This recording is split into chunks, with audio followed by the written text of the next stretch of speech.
Today is an awesome day, ladies and gentlemen. We have real football games or real preseason games, but also we have brand new tournaments on Underdog. So the big dog is the $250 buy-in, $300,000 prize pool, $100,000 first place prize.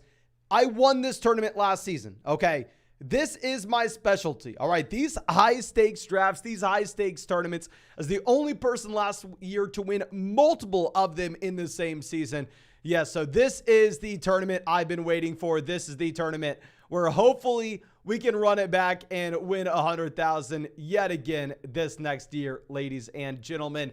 But also, they dropped another tournament for everybody that's been waiting for a lower buy-in entry. They have a $4 tournament. This is going to be a $4 buy-in, $250,000 prize pool, $25,000 for first, $15,000 for second, $12,500 for third, $10,000 for fourth, all the way down the line. Super excited to get into both of these tournaments. We are going to do the Chihuahua 2 first, and then we are going to get in the big dog after. But definitely want to do one of these lower stakes tournaments. That way we can get some practice in for that big draft right afterwards. But of course, I will say, if y'all are new to Underdog, do not go jump in a $250 draft, please. If y'all are new to Underdog, this is the perfect tournament for y'all. Even if you're only going to draft 1 to 2 teams this next season just to practice for your main fantasy football league, I would say this would be the best spot for you to practice and the best spot for you to have some fun and get your feet wet a little bit, ladies and gentlemen. But we're going to be in here at pick 10, and honestly, kind of like pick 10. I mean, we've had some really strong teams from pick 9 previously.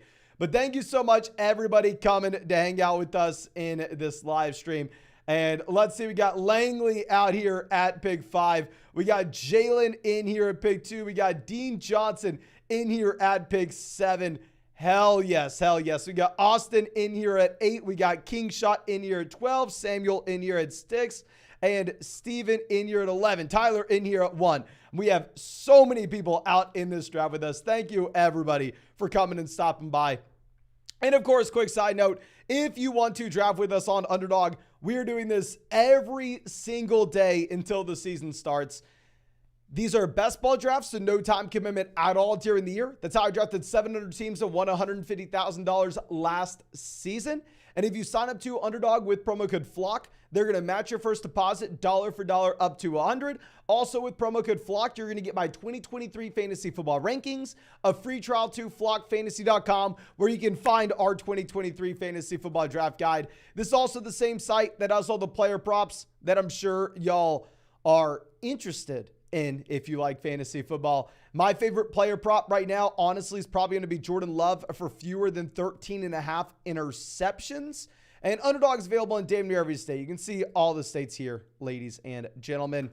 But I think that should be it. This draft is started. We have Jefferson, Chase, Tyreek out the gate. CMC goes for Cooper Kupp at pick 5.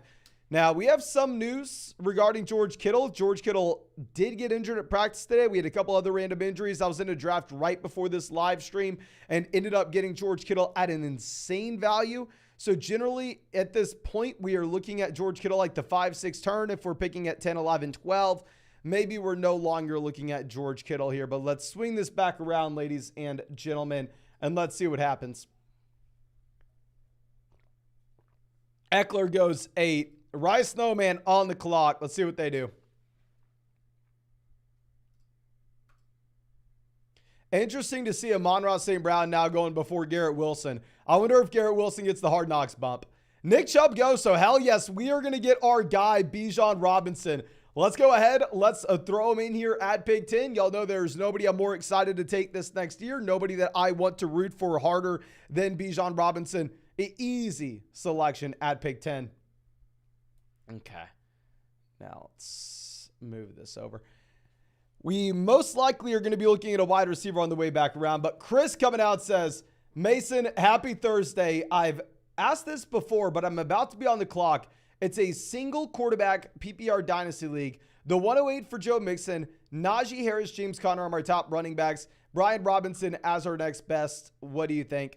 So 108, if you're going through your Dynasty 1 quarterback rookie draft, we break it down saying, okay, well, obviously Bijan Gibbs, JSN, Johnston, Addison, Flowers. None of those options are going to be there. Instead, you're going to be looking at either Zach Charbonnet or Dalton Kincaid with that pick. So would I rather have Zach Charbonnet or Joe Mixon in a dynasty league? It's going to come down to one thing and one thing only. If we're contending, you probably take Joe Mixon. If you're rebuilding, you probably go with the 108.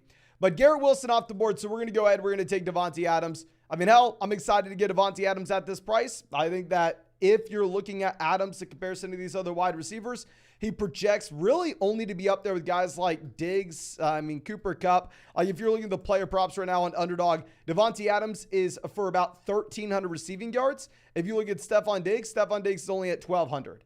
However, you're getting that significant discount on Davante Adams where you're not with those other wide receivers. But Carson coming out says Addison, Dotson, Pickett, or Deontay in an ESPN draft. If it's just a regular ESPN draft, I think we're going to go ahead and take Deontay Johnson here, my friend. If it was Dynasty, we definitely go Jordan Addison. Okay. Let's move this. Canvas says, Mason, what do you think of Greg Dulcich being named the number 2 tight end to Denver? I honestly didn't even see that, my man. Let me go ahead and pull this up. Let me pull that up. Now, after we take Davante Adams, you have Saquon Barkley, Jalen Waddle, Pollard, Chris Olave all off the board.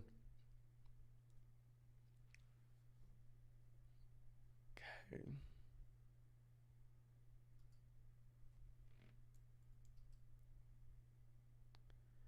Patrick Mahomes goes 21. Devonta Smith goes 22.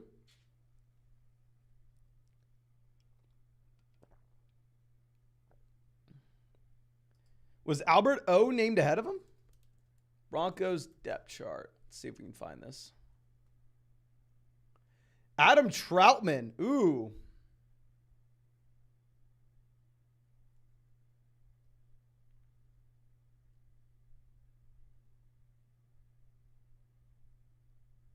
Interesting. And Albert O's like the 4th tight end here?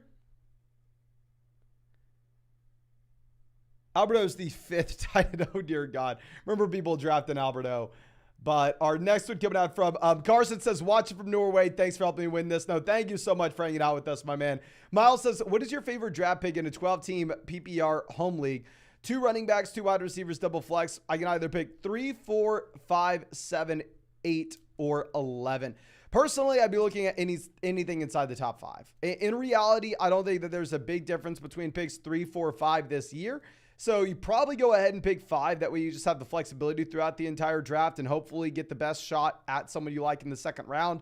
In reality, I don't think there's a big difference between those picks, my friend.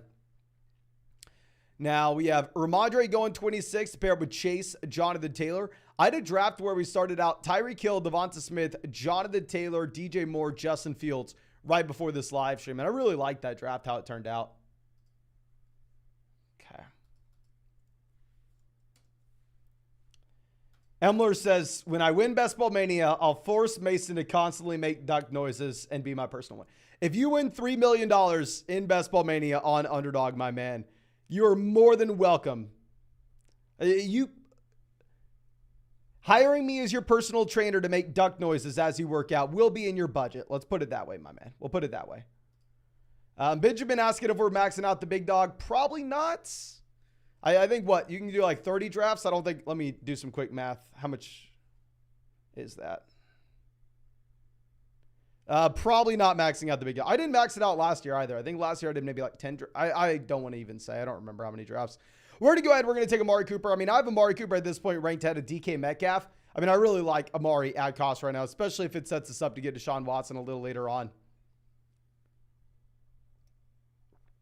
Nick says it's a 39 max entry. Yeah, so if you max out the big dog, 39 times 250, almost $10,000.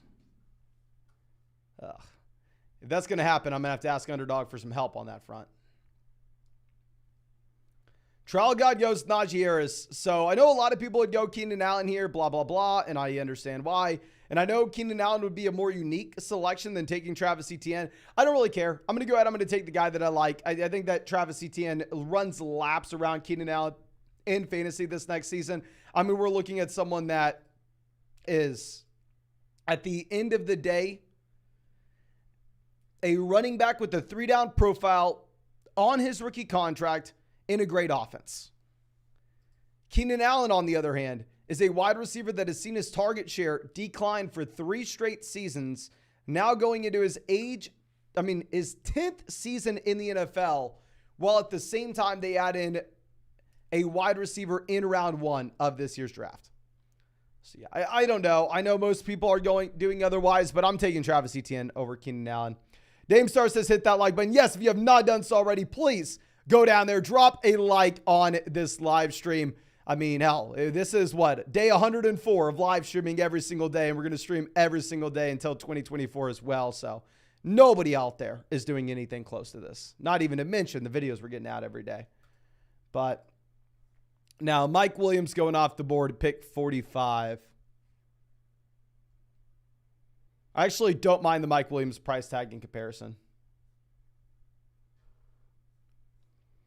Slime loves Team 5. Team 5 is Cup, Henry, Andrews, Mixon. We'll see what wide receiver values they get later. Personally, I've had a very hard time making Mark Andrews teams work. I don't know. Like, I'm taking Jacobs over Mark Andrews still, even if I'm probably stupid. Sean asking how much of a factor week 17 is for matchups build. Very little. I know a lot of people focus in on week 17. A lot of those people have never won multiple tournaments on Underdog before. And in general, I'd say it is going to be important. But on the list of things that are important in your fantasy football draft, it's maybe 7 or 8 and not worth the thought process during these drafts. Okay.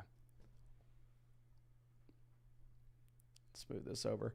Joe Burrow going 50 for the Jamar Chase team. A team with Jefferson decides to go TJ Hawkinson there as well. So I'm assuming they're going to go Dallas Goedert at the 6-7 turn and go with the bully tight end approach.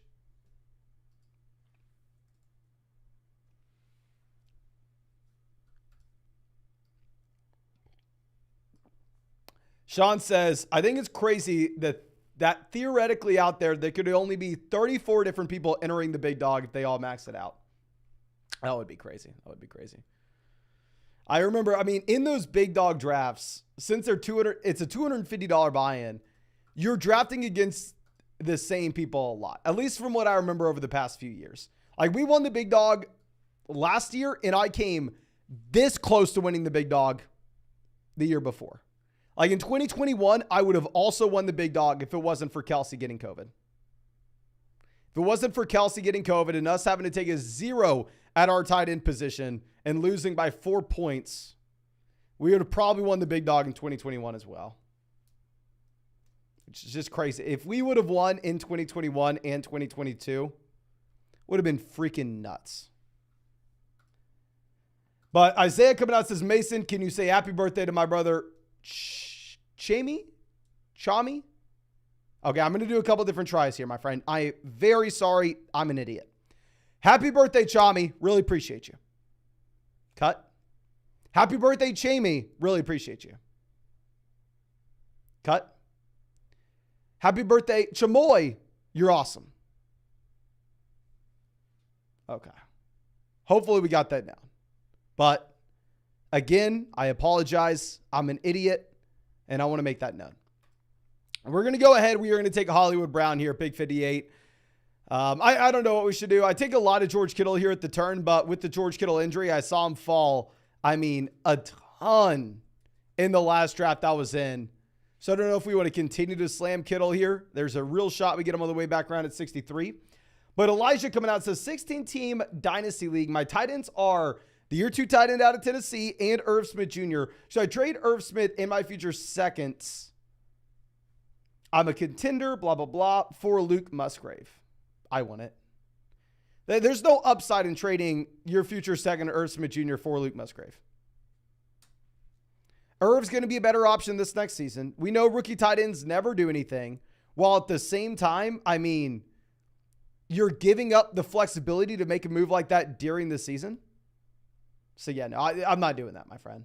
But Cindy coming out says, Best Ball Mania 11 spot. I went with a unique running back build, started Bijan, Chubb, Hall, Jacobs. Oh, dear God. As long as you did not take another running back through the rest of this draft, my man, I mean, understand when you go with that start at running back, you can't go with another running back through the rest of it. Miles Sanders now dealing with the groin injury. Oh, dear God. Are you kidding me? But and we also had Hawkinson, Addison, Cooks, Kirk, Geno, Rice with 5 more upside wide. I think you probably didn't have enough wide receiver firepower, my friend. Probably not. Now, generally, we go ahead and we take Miles Sanders here. But given the fact that Miles Sanders is now dealing with a groin injury, I guess that we possibly just use that as a tie break and load up on a little bit more Tyler Lockett than we're used to. So we will go ahead and we will take Tyler Lockett instead at pick 63. Now, Karsten coming out says, be concerned with JT and Henry as my running backs. Hell no, my man. If you're sitting with JT and Derrick Henry, you have so much upside. I'm not worried about it. I mean, if you have Jamar Chase, of course. Okay. Now, Dobbins off the board, 66.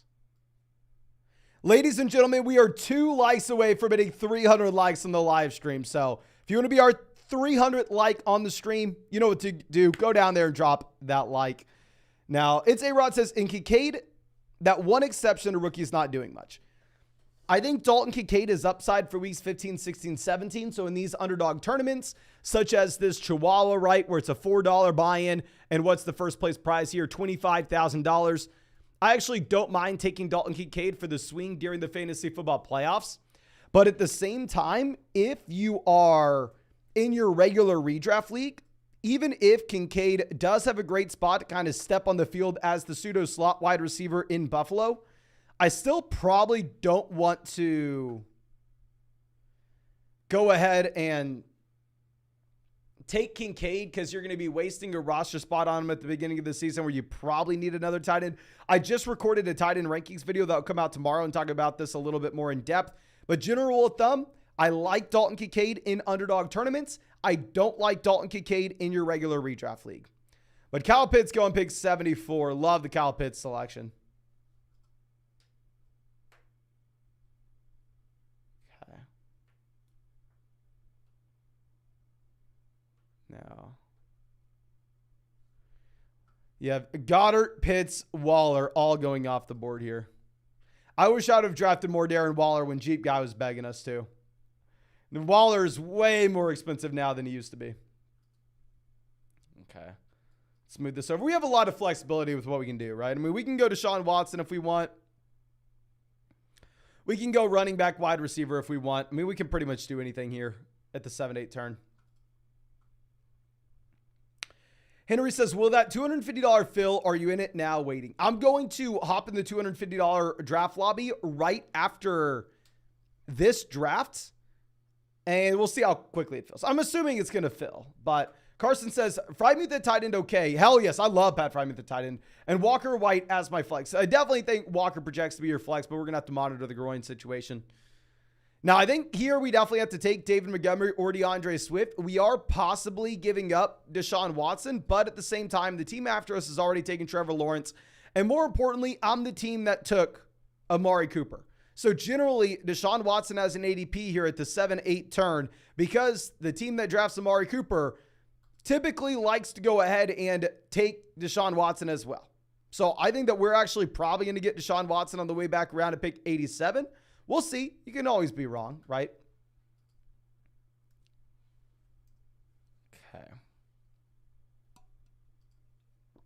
Cole asking for the reason that Darren Waller is shooting up. I mean, just Darren Waller's had some great reports coming out of the Giants training camp. I mean, people are excited. I mean, to be fair, there's nobody else to throw to there. But Patrick coming out says, got a Cup, Adams, Ridley, Fields, Mike Williams starting Best Ball Mania last night. This is legitimately absurd, my man. Pairing up Cup and Adams on the same team together, that is a team that realistically speaking actually does have upside to possibly win $3 million. Now, since Deshaun Watson goes, the team decides to pair up Deshaun Watson and Elijah Moore. I think what we do is we put ourselves in a position where we can take Dak Prescott if he makes it back around to us. So let's go ahead and let's take Brandon Cooks here. Maybe we should have gone running back. It is what it is. We'll go Brandon Cooks. We haven't drafted him a lot this offseason. We'll mix our exposures just a bit, but Let's move this down. And It's A Rod says, would you rather have Odell or Zay Flowers? I'd rather have Zay Flowers than Odell Beckham Jr. But, I mean, especially if you look at the reports that are coming out of Baltimore's training camp. I mean, right now it looks like Zay Flowers is doing pretty well. But I can't believe you got Kupp and Adams on the same team, my friend. That is just nasty. Cameron got Kupp and Adams today. How the hell are y'all getting that discount on those guys? I have not had one team where I could have possibly taken Kupp and Adams together. Almost makes me mad. Now, Tua going 92. That's a team that didn't take Tyreek and also didn't take Waddle. So very interesting to see them take Tua. And now we are 1 like away from hitting 400 likes in this live stream. Dear God, thank you so much. Everybody's dropping a like in the stream. Now, Sutton goes 93. Definitely think the Sutton price point's better now with the Tim Patrick injury than it was beforehand. And obviously way better this year than it was last year. Okay.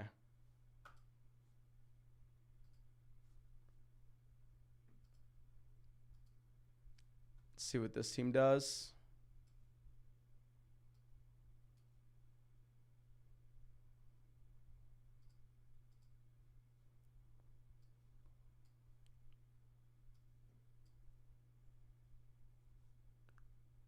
Let's move this down. Yeah. I just can't stop thinking about the guy that literally drafted Kupp and Adams. Like, that's how you win $3 million. Is somehow you have a draft where you get Cooper Kupp and Devontae Adams on the same team.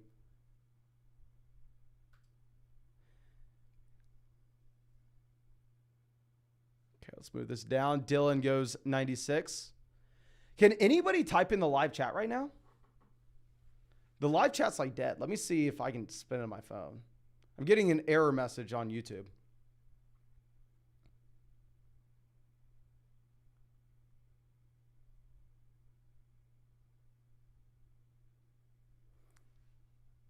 Oh, okay.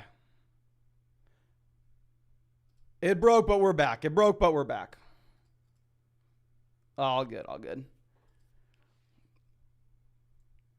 Scissors got Kupp at Big 9 the other day. Literally, even the day that the Cooper Kupp hamstring injury, the news broke, I didn't get any type of discount on Cooper Kupp. The cheapest I saw Cooper Kupp go was pick 5. And that was me taking him pick 5. Maybe that's why. Maybe that's why. But Seth coming out says, I got Lawrence, Eckler, Chubb, Higgins, Andrews, Christian Kirk, and Mike Evans.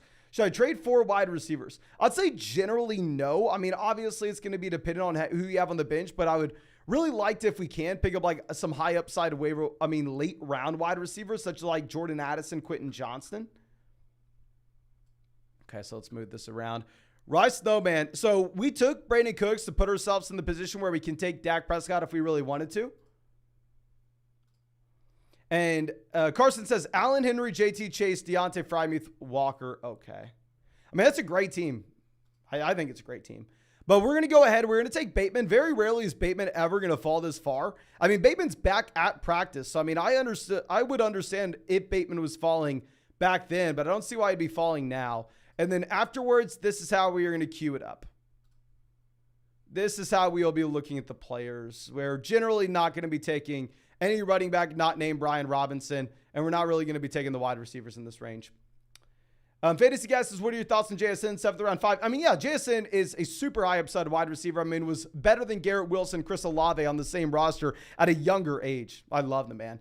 Shane says, any advice for drafting at pick 7, specifically rounds 3 through 7? I'd say just definitely stay flexible. Don't go into a draft thinking, okay, 0 running backs the only way I win this. Or, oh, okay, I mean, if I don't go ahead and take 2 running backs the first 2 rounds, I don't win. I think you take the value with where it falls, my friend, and you stay flexible through the rest of the draft. But Miles says, 12-team PPR, 2 running backs, 2 wide receivers, double flex. Do you like Kelsey and Mahomes? Like it a little bit less in a double flex league in comparison to a league where you only have 1 flex, but it is what it is. Okay. Fading V says, Dolan has a fat neck. All right. Hopefully Dolan doesn't actually have a fat neck. That'd be pretty sad. But Samaje Perine off the board 112. And let me know what y'all want to see after this. Let me know if y'all think we should do another $4 warm-up draft or if we should go ahead and hop into the $250 draft right after this one. And of course, if y'all want to get into a draft with us, these are drafts on Underdog. Now, if you are new to Underdog, do not be getting in a $250 draft. If you're new to Underdog, this is the perfect, and I repeat, perfect tournament for you right here. The $4 tournament. It is the Chihuahua 2, $4 buy-in, $25,000 first place prize. No time commitment at all during the season. It's best ball. So I drafted 700 teams, 150,000 last year. And of course, if you sign up to Underdog with promo code FLOCK, they're going to match your first deposit dollar for dollar up to $100. Plus, you'll get our 2023 fantasy football rankings and a free trial to flockfantasy.com where you can find our 2023 fantasy football draft guide. Plus, on Underdog, you can check out all the player props for this next season, right? Think that should be it. And this is where Underdog is available. Make sure y'all are taking advantage. We're doing this literally every single day until the season starts. Now, Ryan says, I'm new to Underdog. I'll do the $1,000 Mastiff instead. Yeah. If you're new to Underdog, do not do the $4 draft. If you're new to Underdog, go ahead and hop into the $1,000 draft. Perfect idea. But 20 says 0 RB through the first of 5 rounds, a good move in a redraft. Not if you can only start up to 3 wide receivers. 0 running back's going to work if you have a robust starting lineup where you can start up to 4, 5, 6 wide receivers and you can really beat your team, your league mates down through the depth of the position. However, I think that people try to assume that 0 RB is going to work no matter the format that you're playing in. And if you're playing in a league where you only start 1 quarterback, 2 running backs, 2 wide receivers, a tight end, and a flex, generally 0 RB is not going to be too strong of a format there because all of a sudden, if you're sitting in round 7 and Drake London's on the board and you can't even take him, like what the hell is the point? Okay. Now, Russell Wilson going off the board 124. I want to see how far Greg Dulcich falls down being listed as the number 2 tight end. Interesting.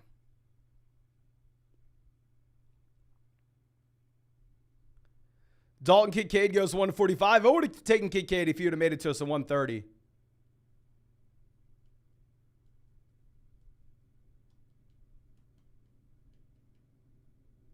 I don't want to say anything until we're on the clock, of course, but we'll see. We'll see.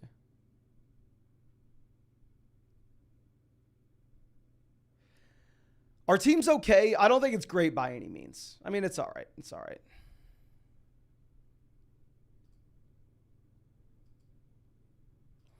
Travis says Dulcich just went 129 in my draft. All right, we're at 130, so I guess maybe he's still in play for us if we really want him. Daniel Jones goes 128. That's the guy that we were looking at. I would have loved to have Daniel Jones on this team.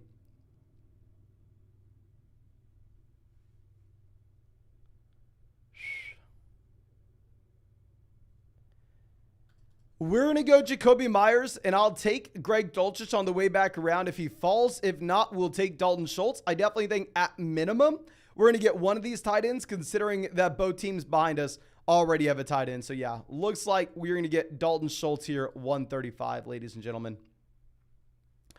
But we broke the tie in favor of Jacoby Myers, where we already drafted Davante Adams at pick 15. So, if we already took Davante Adams, we made a bet with this team that maybe somehow, some way, Jimmy Garoppolo is better than people expect and the Raiders' passing offense is okay this next season. Thought there was a chance that Greg continued to fall down these draft boards, but he didn't. It is what it is. So we'll go ahead and instead we'll get Dalton Schultz at 135. But yeah, now running back, we have Bijan, Travis Etienne, David Montgomery. Wide receiver, we have Adams, Amari, Hollywood, Lockett, Brandon Cooks, Rashad Bateman, Jacoby Myers. Quarterback, we have Geno stacked up with Lockett. Tight end, we have Dalton Schultz. Do not love this team, if I'm going to be honest with y'all. If we would have had Daniel Jones making it to us at 130, that would have been perfect. That would have been the best situation ever because then we could have just stopped drafting at 2 quarterbacks and then grabbed 3 tight ends easily. Here it's going to be a little awkward because we probably want to draft 3 tight ends and 3 quarterbacks. But Colin asking, what is our favorite spot to pick from in a redraft league? In general, I think that it's going to be very similar through the first 5 picks. As long as you're inside the top 5, you're going to be just fine. I kind of always opt to just go with the number 1 overall pick. That way you can get Justin Jefferson. Because, if you're looking at the range of outcomes for Justin Jefferson this next season, what's the ceiling? The ceiling for Justin Jefferson is he is the first wide receiver to ever get to 2,000 receiving yards in a season. I think that could happen for Jefferson this next year. What's the floor for Justin Jefferson? He's the wide receiver 5, you know? So I think Jefferson's a pick that can win you your fantasy football league, but honestly probably can't lose you your fantasy football league. But Lucas says, keep Etienne in the 7th or Hopkins in the last round. I mean, the opportunity cost between a 7th round selection or a last round pick is honestly not too different. I'd probably rather just have Travis Etienne in round 7. Okay. Now, Condra Miller off the board, 147. Let's swing this back around.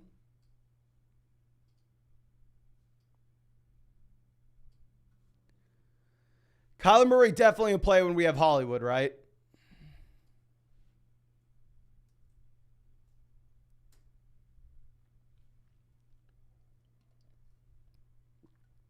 Let's see.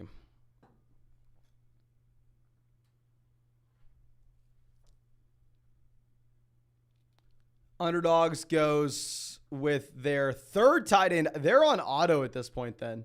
There's no way in hell you should take a 3rd tight end after you took Mark Andrews. To have 3 tight ends through the first 13 rounds, kind of tough. Dean says he's taking Kyler from us. And yeah, Kyler Murray goes off the board to 151. So sadly, we're not able to get him.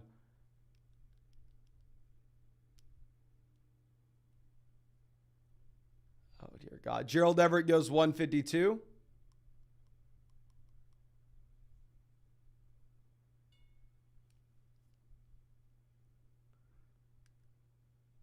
I think we go Roschon. I mean, reports out of Chicago saying that Roschon Johnson's going to get on the field pretty much immediately, given his involvement as a blocker. It's difficult to take the 8th wide receiver here if we feel like we may have to take 3 quarterbacks and 3 tight ends. We already take Bijan Robinson, so let's double down that these Texas Longhorns are going to do well this next year. And obviously, I am very biased with the Roschon Johnson selection.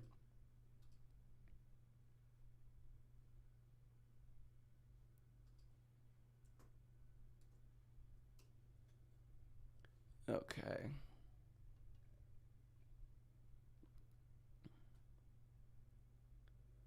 Let's see what happens afterwards. I was assuming these teams took wide receiver, right? I mean, that team after us, wide receivers only sitting with A.J. Brown, Garrett Wilson, Jerry Jeudy, Tyler Boyd. I mean, they have 4 wide receivers to the first 13 rounds. They go Adam Thielen. I love the price on Chark. Let's think. Okay, we need 2 more quarterbacks, 1 more running back, 2 more tight ends. We need 5. 14, 15, 16, 17, 18, and we only have 5 picks. Crap. Honestly, I don't even think we can go another wide receiver here with this team in particular. This draft got out of hand, ladies and gentlemen. Thank God this was the $4 draft and not the $250 buy-in we're about to do. Thank God. But Rob says, yo, Mason, it's a 10-team league with 1 quarterback, 2 running backs, 3 wide receivers, a tight end, and double flex spots. PPR, I have picked 10. What would you do? Are we going to go wide receiver, or wide receiver, running back? Generally, if it's going to be a league where we can start up to 5 wide receivers in a full PPR format, I definitely think we're changing to skew a little bit more heavy on the wide receiver front. So obviously, it's going to depend on what your league mates do in front of you. But yeah, I would not mind at all if you wanted to go wide receiver, if you can start off, say, with like Stephon Diggs, A.J. Brown. But Spencer says, how are you changing your draft strategy in a 12-team double flex 3 wide receiver, 0.12 points per carry? Oh, no, per rush yard. Oh, interesting. Okay, that's not really going to change anything. Also, this includes quarterbacks. Yeah, in general, that rushing change is negligible because think about it, right? So let's go ahead and let's say a running back has 1,100 rushing yards. Instead of them getting 110 points from that, they get 132. So the difference is going to be 22 points divided out by 17 weeks. It's like a point a game. Yes, actually, maybe it's a little bit different. I still probably just take best player available. I don't think you need to be pushing running backs up too much because, I mean, you can start 5 wide receivers. But Colin says, what is your opinion on what to do with the 11th pick if you're going to start 2 running backs, 2 wide receivers, and double flexes? If it's going to be 12 or fewer teams, I definitely want to try to have a balanced approach through the first 2 rounds. If we could go like Saquon Barkley, Stephon Diggs, or Nick Chubb, CeeDee Lamb, I'd really like that. Spencer out in this draft with us at pick 3. Let's go ahead and let's check out Spencer's team. Tyreek, Smith, Allen, Hopkins, Aaron Jones through the first 5 rounds. Going Pittman, Waller at the turn. Tony Gibson, Cousins. I honestly don't really like this. I mean, this team doesn't seem too special to me. I would definitely say if you take Josh Allen and Kirk Cousins, you take a quarterback at the 2-3 turn and then also a quarterback at the 9-10 turn, you shouldn't draft the third quarterback, especially not as early as round 11. If you were going to take that third guy, I would wait till the end. But CP3 says 10-team PPR where we have our quarterbacks are Fields, Cousins. Our running backs are Stevenson, Pollard, JT, Javonte. Wide receivers, Jefferson, Keenan, Deontay, Quentin Johnson, Rashad Bateman. Tight end is Hawkinson. I know I have 3 quarterbacks, but any trades we should be looking for. I mean, obviously the main thing is we're just going to go through and cut these QBs, right? But if we could say package together Kirk Cousins and Deontay Johnson and just get a marginal upgrade at wide receiver, I go Kirk Cousins, Deontay Johnson, and move up to, say, DJ Moore, DeAndre Hopkins, Mike Williams, Drake London, Terry McLaurin, anything like that. That's the main thing I'd be looking at. I'd say the same thing with Russ. Okay. Now let's swing this back around. Brock Purdy's staring us in the face. And of course, I'm not taking Brock Purdy, but okay. We are essentially quarterback, running back, tight end. I'm not taking Gus Edwards. Quarterback who could really be in play for us. Jimmy G. That's it. And CJ Stroud. So let's just take Dawson Knox here and call it a day at tight ends. And just look quarterback, running back through the rest of this.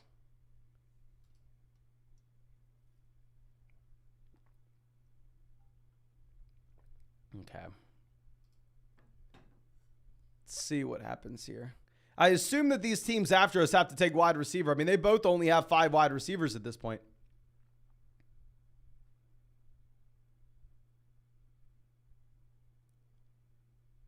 Okay.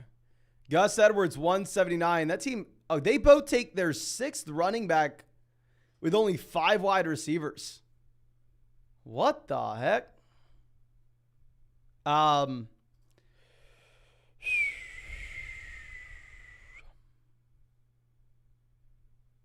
We're going to go Chuba Hubbard with the injury that you have to Miles Sanders. Maybe we move him up a bit. And we are going to also take Stroud, Jimmy Garoppolo. Now, let me show off this draft board real quick, and we're going to go ahead and hop into our next draft. So what I'm going to do is I'm going to enter in the $250 Big Dog tournament on Underdog, and then we will see how close it is to filling and maybe wait for it to fill while we do a $4 tournament. So, like I said, a couple different things. One, I got to flex on y'all and let you know that you are looking at the winner of the Big Dog last year. $250 buy-in, $100,000 for first place. I won the $100,000 last season. So you better believe this is my tournament. We almost won this tournament 2 years ago as well. I can't say we would have for sure, but it looked pretty likely if Kelsey did not get COVID.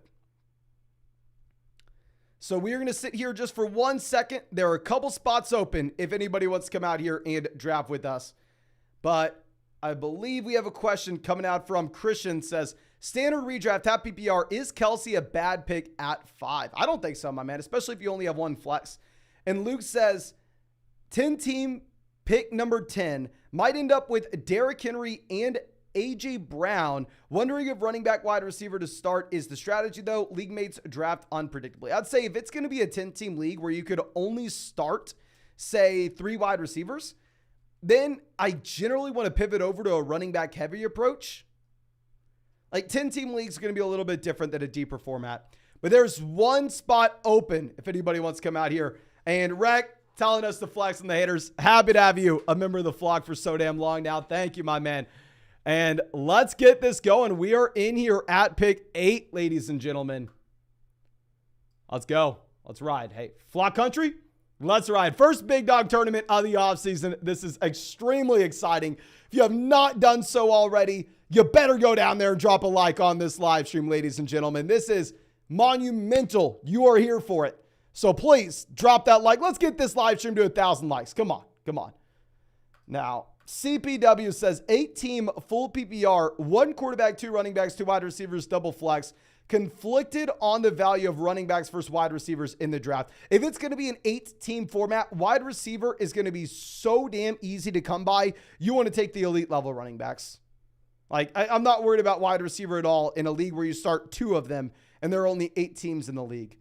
But Beta Merck's coming out, says, yo, Mason, it's a 10-team PPR keeper league. Jefferson and Cup are keepers, so they're off the board. Is Bijan a reach at 3? It picks 1 and 2 are Eckler and CSP. Hell no, especially in a keeper format, my man. No, go get Bijan. But David in here with us in this draft at pick 12. Chris in here at pick 10. Henry in here. I know we're at pick 8. Never mind. We're at pick 8. Waffle Taco out here at 5. Happy to see you, my man. Let's get this going. Good luck, everyone. Good luck, ladies and gentlemen.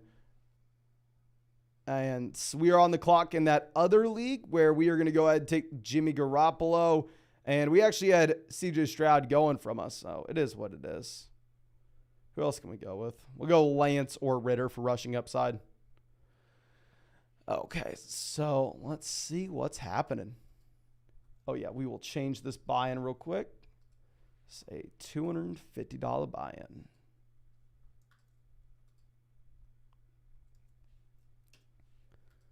Bijan goes, so we are going to be forced to take Kelsey in the $250 buy-in. Y'all know generally we're looking to go Bijan Robinson here, but Travis Kelsey, like I said, was the reason we did not win this tournament in back-to-back years in 2021, 2022. Hopefully Travis Kelsey can win us this season, and we can win back-to-back years in the Big Dog Tournament 2022, 2023. We'll see, ladies and gentlemen. We will see. Okay. But it's A-Rod says, how would you rank these wide receivers for a flex spot? DJ Moore, Hopkins, Scary Terry. I hate to give you this answer, my man. I genuinely do. It is solely up to you. These guys are pretty much the same. It is up to you. How about this? We will ask the live chat. Can everybody please spam the chat? We have 1,300 people here. Can y'all help out A-Rod? Who would you rather have? DJ Moore, DeAndre Hopkins, or Scary Terry? Okay. Let's pivot back over, and we will go.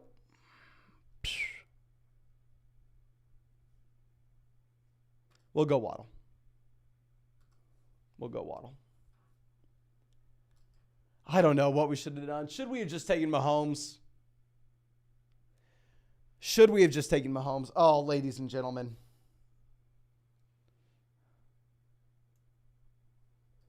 Oh, this is going to be a tough spot. I wish more than anything that we would have had Saquon Barkley making it to us at 17. We'll figure it out. We'll figure it out.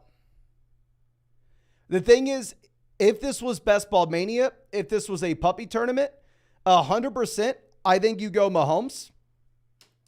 But with this being a smaller field tournament overall, I am way more likely wanting to draft a third QB. I know how to win these smaller field tournaments. We've done it multiple times. We've had great success in it. And generally, I want to be able to draft 3 quarterbacks. And if we take Kelsey Mahomes out the gate, it does really pigeonhole us, where I think that's almost a better start if you're going to be looking at like the Chihuahua draft on Underdog, right? Which is the $4 buy-in tournament they just let out. And I do want to be on record. If y'all are new to Underdog, please do not go and hop in the $250 draft. If you are new to Underdog, please instead go to the $4 tournament they just launched. It's a $4 tournament, $25,000 prize pool. That'll be the best place for you to practice, not only for underdog drafts, but also the best place to practice for your main fantasy football league this next season. It's best ball, no time commitment at all during this season. And of course, if y'all aren't already on Underdog Fantasy, you can find that link in the live chat description comment section. Promo code FLOCK is going to get you a 100% deposit match. You'll also get our 2023 fantasy football rankings, a free trial to flockfantasy.com, where you can find our 2023 fantasy football draft guide. And yeah, Underdog is available in pretty much every state. You can see all the states there. And also, this is the same place where they have all the pick'em lines y'all see in the videos. Okay. Let's move this down. Higgins goes 25. Let's get this going. Let's get this going. And we're going to get in one of those $4 drafts right after this one. We're only going to do one $250 big dog draft today. I think last year there were a couple days where maybe we did like 2 in a day, but I think we're going to go like 2 practice drafts a day and then a big dog draft today. I think that's the main play. Amari picked 30, so we're taking a running back here. The question is, which RB? Skyway has Bijan Robinson, Chris Olave through the first 2 rounds.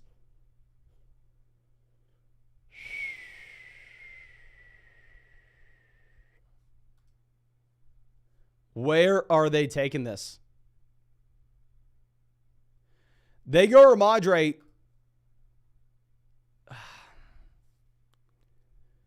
Spam the chat quickly. There are 1,500 of y'all. Give me your opinion. Do you want Josh Jacobs, Breece Hall? This is a $250 buy-in league.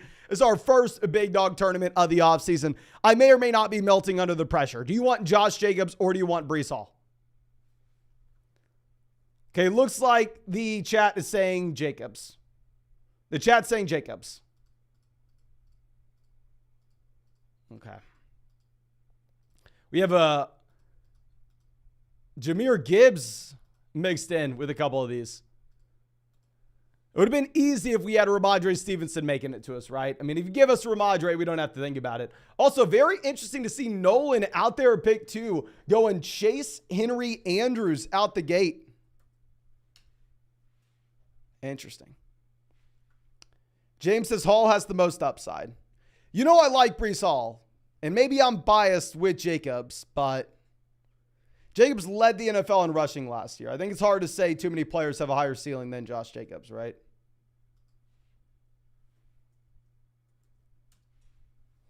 But Austin coming out says, hey, man, it's a 12-team PPR, 1 quarterback, 2 running back, 2 wide receiver, tight end, and a flex. Pick 4. What are you doing round 1 and 2? Honestly, in this kind of format, I think Kelsey's phenomenal. If you can only start 2 running backs, 2 wide receivers, a tight end, and a flex, tight end's going to make up such a high percentage of your starting lineup output on a week-to-week basis. I really like Kelsey in this format, and hopefully a running back in round 2.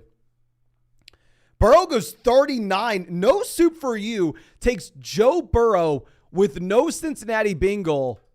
Almost a full round ahead of ADP.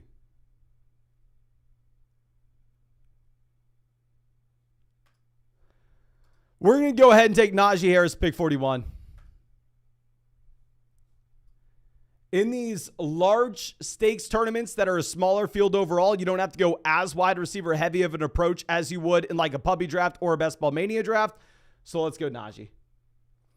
Ruby says 112 and 212 and McLaurin for an early 2024 first and a couple trash thirds. Start 3 wide receiver, have 5 startable wide receivers with McLaurin being the worst. Yeah, so we traded the 112 and Terry McLaurin for a future first. If you are extremely confident it's an early first, sure, do it.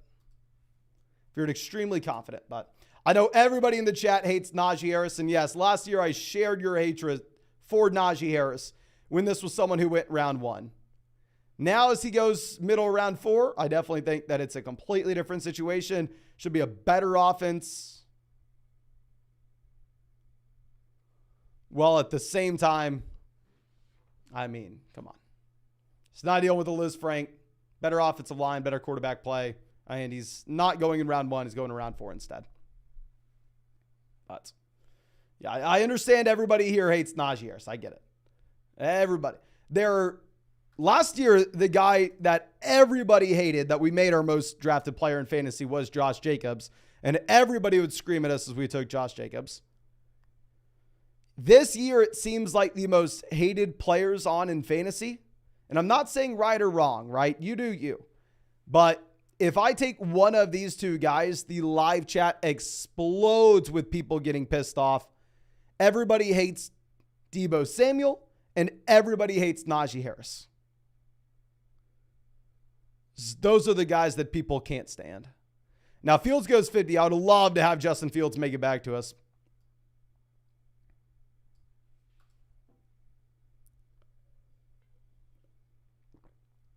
Okay. Did I say Najee was having a Josh Jacobs season, my man? Did I say? Nolan wanted us to take Odell here. Yeah, let's fire up Odell, pick 56. Kittle goes. I'll make everybody in the live chat hate us. We'll go ahead and we'll take Kenneth Walker here. APAC Ant says, in a 12-team full PPR format, would it be at a reach to take Bijan at 4 over Tyreek or Eckler? I don't think so. I mean, if you really like him, I think that Bijan and Eckler are in the same tier. I would most likely go Tyreek if you can start 4 or more wide receivers, though. Okay. And now, once we do this, we only have one wide receiver through the first 5 rounds. There's only one thing that we are legally allowed to do, ladies and gentlemen. And that one thing is take a wide receiver, whoever makes it back to us.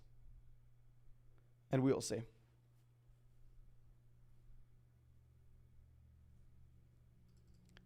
But keep in mind, this is different than if you are in a large field best ball mania tournament. A lot of people last year made fun of us for going running back heavy in high stakes drafts when they didn't have experience in high stakes drafts. You have to adjust your strategy based off the size of the overall tournament. Neil says, anyone in round 1 this year you like to fade like Najee last year? I would say if you are in a regular ESPN redraft format where Derrick Henry is going round 1, Derrick Henry is an easy fade at cost. Also, Austin Eckler is going inside the top 3 picks there. And I don't mind fading Eckler at cost there either. So, I don't know. A couple guys. But Giovanni asking what I'm drinking. The only thing I drink, my friend, is water. Whether it's sparkling, regular, or maybe has a little bit of liquid IV mixed in. But we're going to go ahead. We are going to take Chris Godwin, 65. It is a blessing to have Chris Godwin make it to a pick 65 when we need a wide receiver at this much. But Brandon Kibadowski says, why do you prefer Christian Watson over London in rounds of 4 and 5 in a full PPR format? I mean, the overall Atlanta Falcons passing offense was just so damn bad last season that they are going to have to improve by 30% minimum if London will be viable in fantasy in terms of passing volume this next year. It can definitely happen, but I don't know. You just assume that Atlanta's going to be so damn run heavy. Now, Steven, welcome to being a flocker, my man. Super happy to have you out here. Thank you so much. And real quick, we just hit 700 likes on this live stream. Thank you so much for everybody going down there and dropping a like on the stream. Of course, if you have not done so already, it's not too late to fix your life. Go down there, drop a like on this live stream. Subscribe to the channel. I believe we're about to hit 165,000 subscribers. And if we hit 200,000 before the season starts, I'm going to do a 24-hour live stream draft marathon of these underdog drafts. So go down there, drop a like, even if you're already subscribed. Subscribe if you're not. And let's get it going. Okay. I'm just there, says, I need to up my water game. I probably spent an hour in my sauna earlier today, my man. So you better believe I am trying to chug some water so I don't just absolutely die. Like, the sauna is disgusting right now. No. Nolan says Waller over Goddard when you have Jalen Hurts is wild. I mean, hell, he gets both guys here, my man. He gets both guys. Now, Adam says, a guy just dropped Romeo Doubs post-startup. How much fab would you drop on him in my $200 budget? I have an open roster spot to 12-team PPR Superflex start 10. Impossible to answer without knowing how many bench spots are in your Dynasty League. I would say in general, we're most likely going to be looking at Oh my God. Am I taking Kyle Pitts here?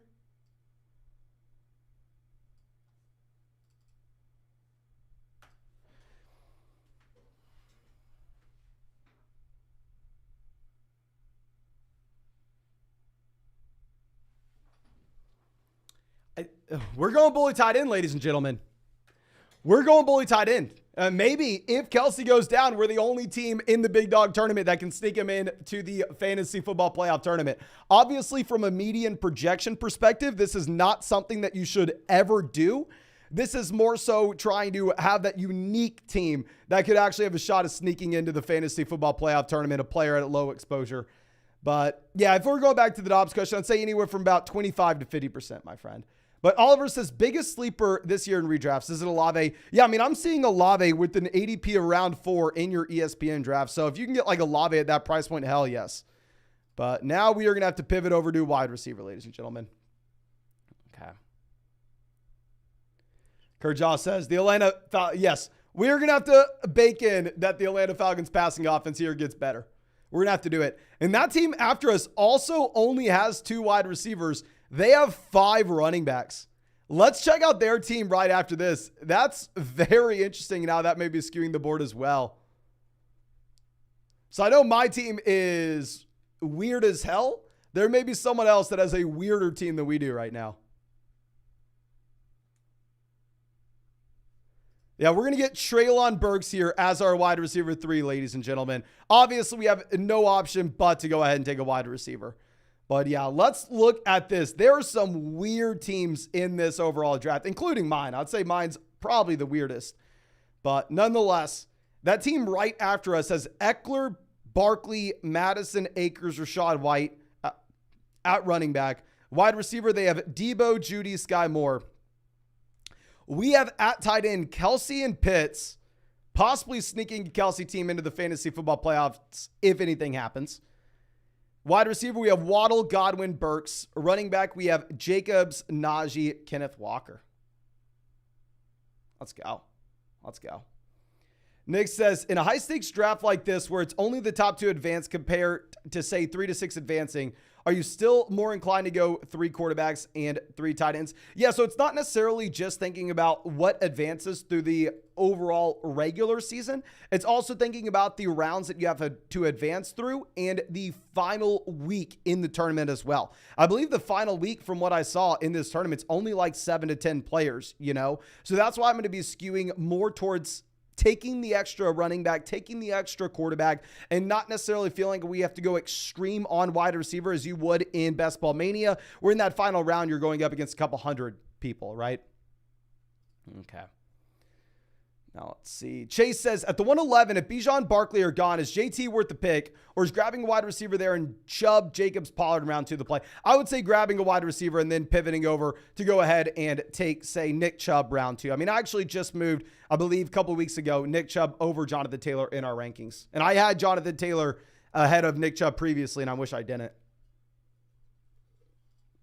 Robert says, slope Ubby, pick 10, Lamb, Godwin, Debo, Etienne, Aaron Jones, Lawrence, Kamara. Is this a good start?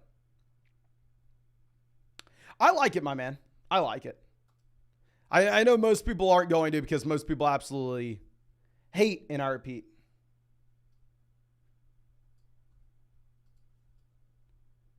hates Debo. But we're going to take Tua here. I mean, we have Jalen Waddle. Tua makes it, 12, 13 picks past ADP. So we will go Tua, and we will send up a prayer that a wide receiver makes it back to us. But I mean, what's the play else? I mean, where else can we go, right? Am I supposed to take Rashad Penny? Am I supposed to take Zach Charbonnet? Am I supposed to take Dak? Am I supposed to take Freiermuth? Am I supposed to take Boyd? I don't know. I'm going to go to I think he's a great quarterback, great option in fantasy. He correlates with our team at a position in need. I don't necessarily think there's really anything else to do at that point. Okay. Now, Odell Beckham Jr. goes 109.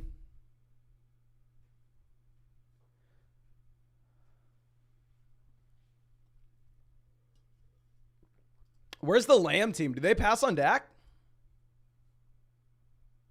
Dak's falling at this point.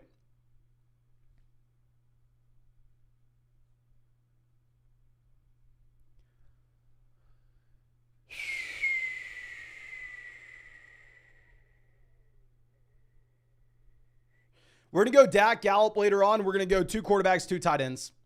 We're going to go 2 QBs, 2 tight ends, 5 running backs, 9 wide receivers. Yeah, I understand what you're going to say. Mason, come on, you clown. You said you wanted 3 quarters. I just don't understand what I'm supposed to do, right?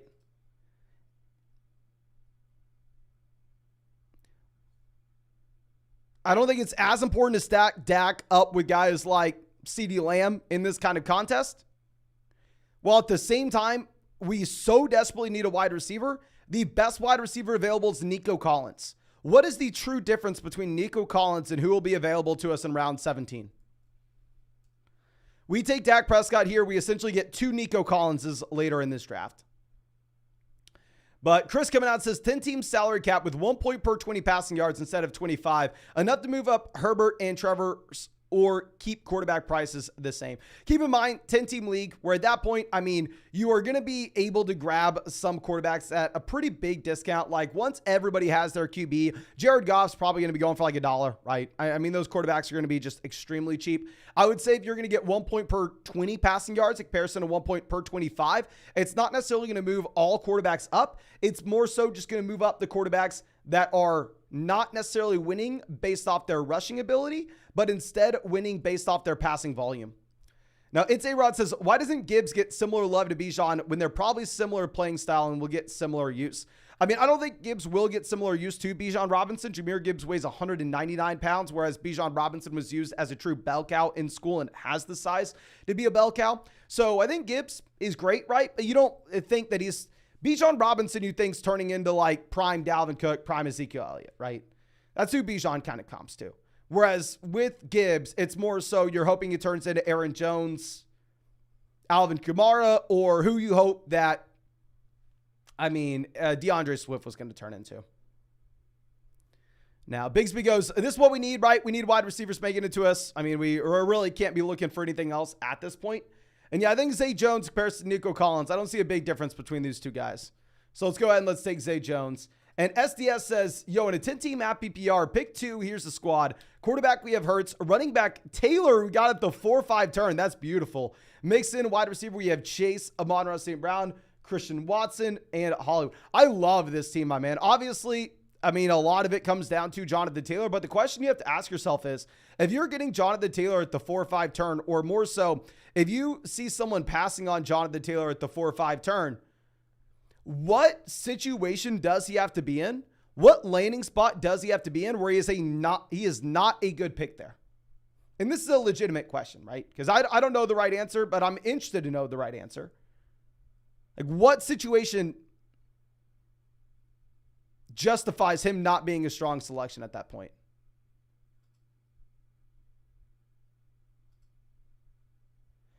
And I thought we were going to get Gallup on the way back around to pair up with Dak. Sadly, we are not. Instead, we are going to get Rashee Rice here to, I guess, pair up with Kelsey.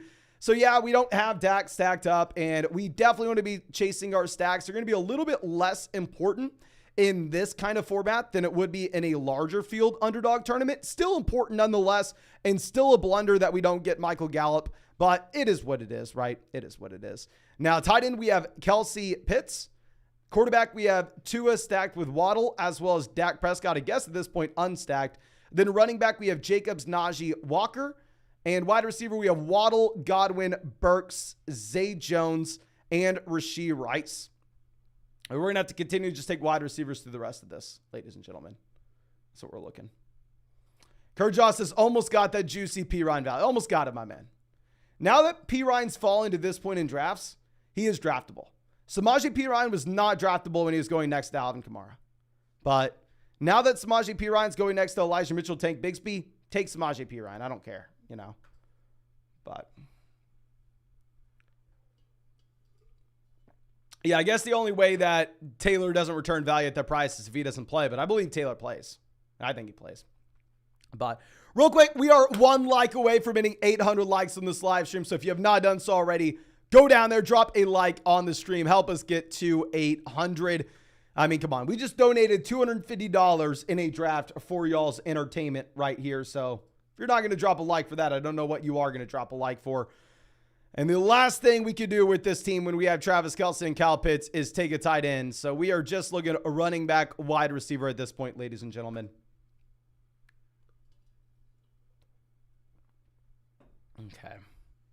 Purdy goes 148.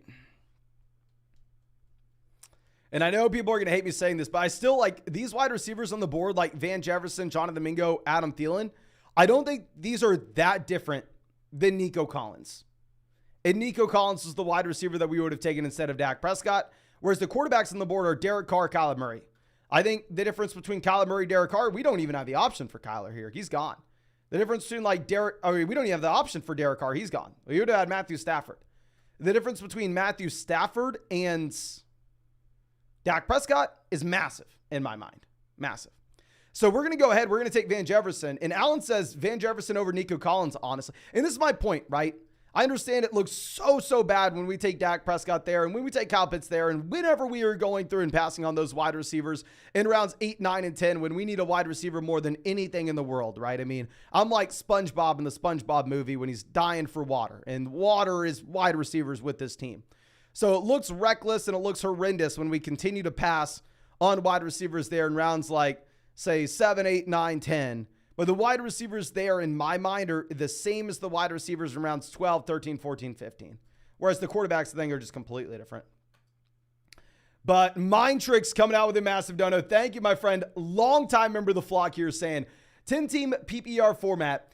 Pick 9, Barkley, A.J. Brown, Ramadre, Ridley, Lawrence, Judy, Pittman, Pacheco, Ingram. Mixed feelings overall, but I like it on some. I do like it as well. One thing I want to point out for people that are watching this, and for you as well going forward, my friend, is in that 10-team league, like, it is always an awkward spot taking, like, the quarterbacks in the range of, like, Trevor Lawrence, right? Where Lawrence is a clear tier ahead of what you maybe have with a few of those other names. But at the same time, I mean, people are going to stop taking quarterbacks, like, right after you take Trevor Lawrence, right? So it's like, do you take Trevor Lawrence, like, pick 50, or do you wait until pick 150 and grab Geno Smith? So it is interesting. So in like that 10-team format, generally instead, I'm going ahead and I'm taking a quarterback that is a straight up elite level option like Mahomes, Allen, Hurts, or I'm probably waiting until the end and grabbing 2. But RM says 108, Bijan, Waddle, Amari, Etienne, JSN, and Pitts. It looks okay to me. I don't think it's anything special, if I'm going to be honest. Like, you could replicate this in every single draft, right? I mean, like, I like it, but if you're taking Pitts there, like, pick what? 64? I just got Pitts to pick 80 in this draft, you know? So, I mean, I like it, but I don't know. Let's move this down. We're going to go ahead. We're going to take Devin Singletary. I mean, we're still going to take 5 running backs with this team, right? It's more so, who are these running backs going to be? I like Singletary in that I think we could get a couple usable weeks even with the healthy Dameon Pierce. And if Dameon Pierce were to go down, then obviously Singletary has upside. While at the same time, I don't really see the Houston Texans as a potential landing spot for one of those veterans that are floating out there right now, like Dalvin, like Fournette, like Hunt.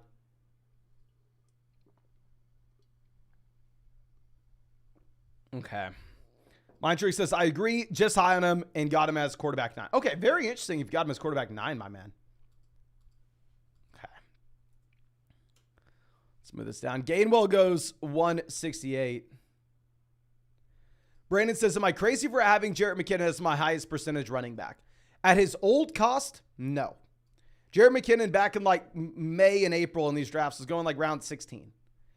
I have not really drafted Jerick McKinnon much at his price at all because I think there's still an outside chance that the Chiefs bring in another running back. And I feel like that's kind of priced in if you're going to be looking at the ADP for Isaiah Pacheco. Or it seems like it's not priced in at all if you're going to be looking at the ADP for like Jerick McKinnon. McKinnon's like 32.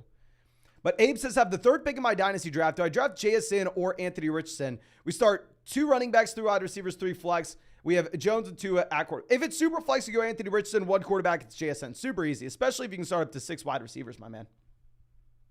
Okay. Now, Zeke goes 173. Dawson Knox 174. I'm not really interested in Jerome Ford. Jalen Hyatt off the board.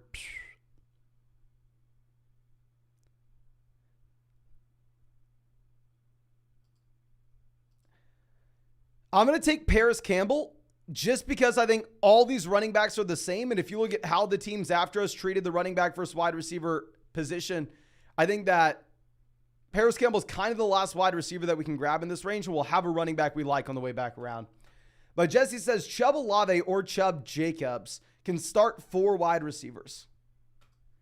12, I don't know. I probably go Jacobs. My man, to be honest. But we are going to get in another draft after this one, ladies and gentlemen. It's going to be the $4 draft on Underdog. We're going to go ahead and we're going to finish this entire draft out. We're not going to leave in round 17 or 18. But of course, if y'all want to get in our next draft, which will be that $4 tournament on Underdog, find that link in the live chat description comment section. Promo code FLOCK will get you a 100% deposit match up to $100 on Underdog Fantasy. You'll also get our 2023 fantasy football rankings, a free trial to flockfantasy.com, where you can find our 2023 fantasy football draft guide. And on top of this, Underdog is available in damn near every state. You can see all the states here. And it's the same place where you have all the player props that you see in the videos as well. Let's move this around. So we're still running back wide receiver. Can everybody spam the chat right here? Can y'all please let me know what you want us to do after this? Jerome Ford labeled week to week. Tajay Spears available. Justin Ross, Devontae Parker, Chuba Hubbard. Spam the chat. Who do you want at 185?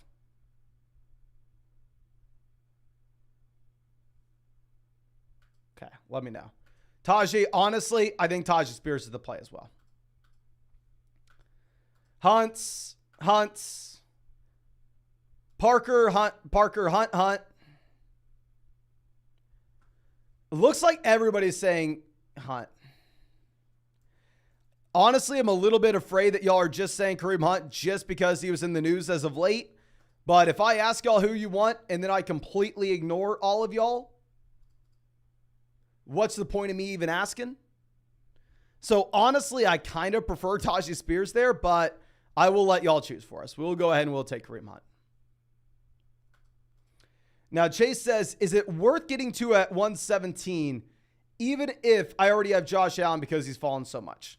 In an underdog draft, yes. Because in an underdog draft, with it being best ball and Tua possibly being able to spike into your starting lineup any given week, then I do like going ahead and picking up the quarterback that at the end of the day does have access to top 3 finishes on a week-to-week basis. If it's your regular redraft format, I would say no.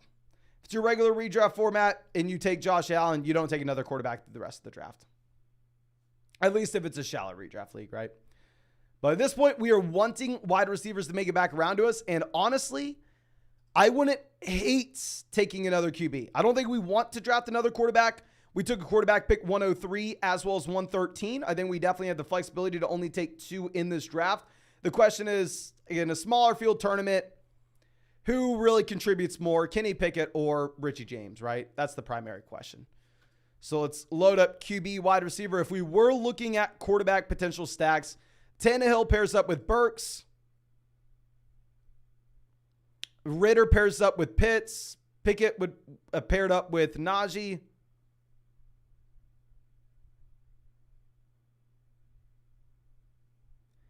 So actually, I'm going to go quarterback here. I know people are going to hate it, but we're going to go Ritter. We're going to go Ritter. If this was a puppy draft, if this is Best Ball Mania, you do not take a third quarterback. You have to take 9 wide receivers. You literally have no option. You have to take 9 wide receivers. With this being a smaller overall field, I will take that extra QB. And we'll only take 8 wide receivers.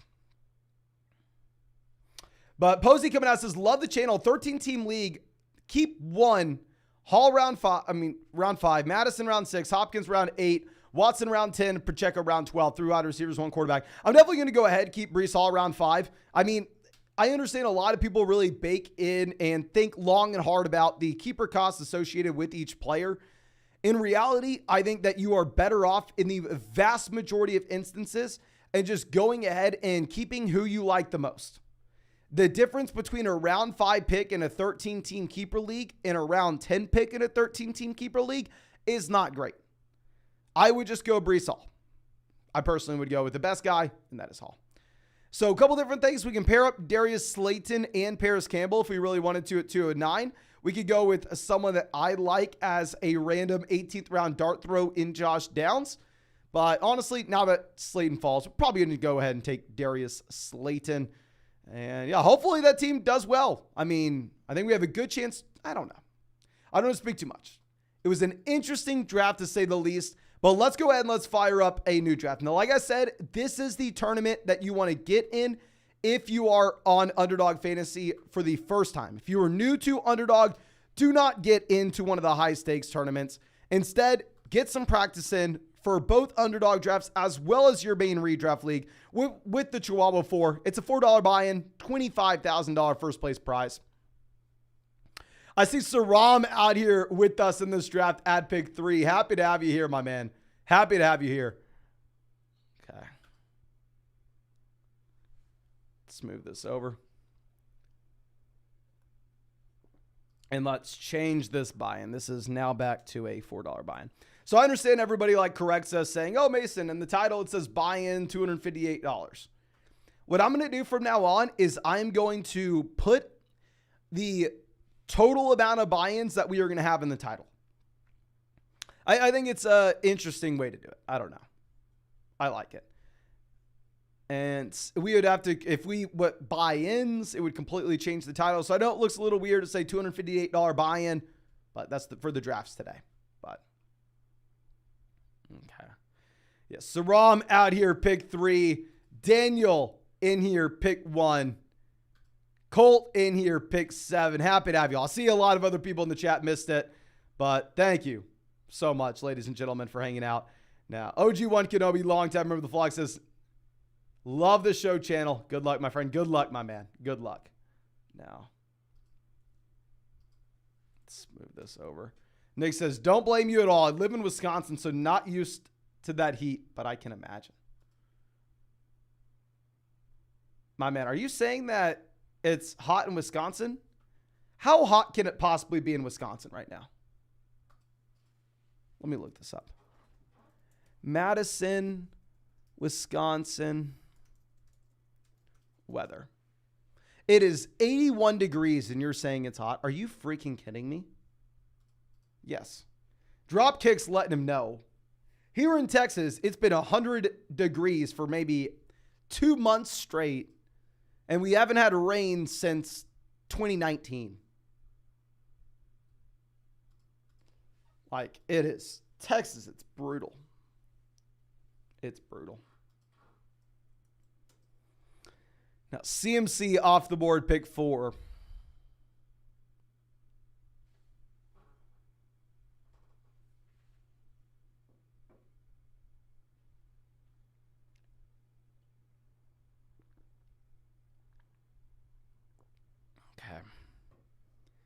Bijan goes 6. Obviously, I mean, it's a pipe dream knowing that I'm drafting against y'all. See if we get Bijan Robinson making all the way down to 11. It is what it is, though. It is what it is. All right, let's swing this back around.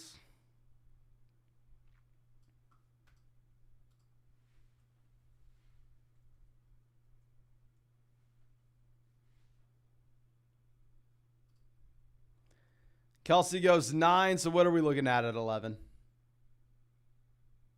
Oh, Prod in there at 12 with us. Didn't even notice that we were drafting against Prod. AJ Brown goes. We're going to go ahead. We're going to lock in CeeDee Lamb. I think Lamb's the last wide receiver in this tier. And then we will probably reach down the draft board just a bit so we can have a little bit more of unique builds with our next pick at 14. Prod stealing our unique picks, going Barkley and Adams. Now I have no idea what the hell to do.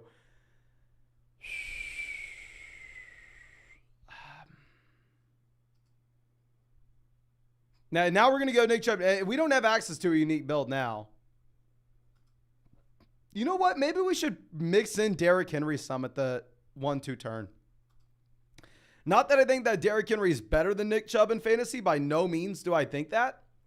But, I mean, if we are going to be fair, Derrick Henry does have an extremely high ceiling. And if he only exclusively goes at the 2-3 turn, and CeeDee Lamb only exclusively goes at the 1-2 turn, then pairing them up will lead to a unique build that has upside.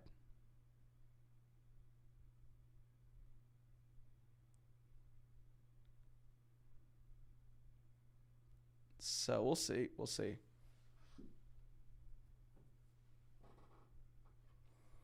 Now Waddle makes it all the way down to 19. Henry goes pick 20. Okay.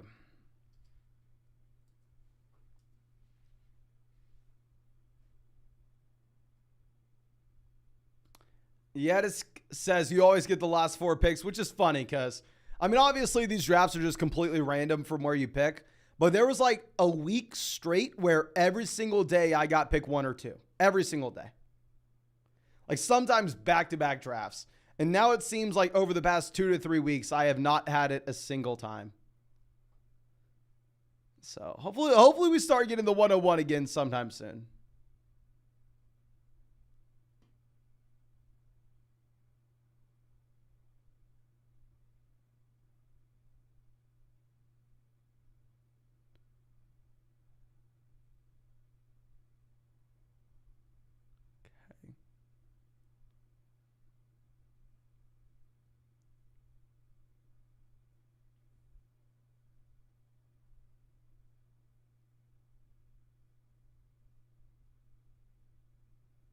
Let's see. Isaiah asking if the James Cook ADP is rising. Yeah, James Cook is going up draft boards pretty fast right now. I mean, it just has great reports coming out of Buffalo. I mean, it looks like he is the locked and loaded starter there. But Prod telling us sorry for stealing your picks. Just couldn't resist. I know, my man. Not going to blame you at all. I mean, it is what it is, right? Now, Mahomes goes 26.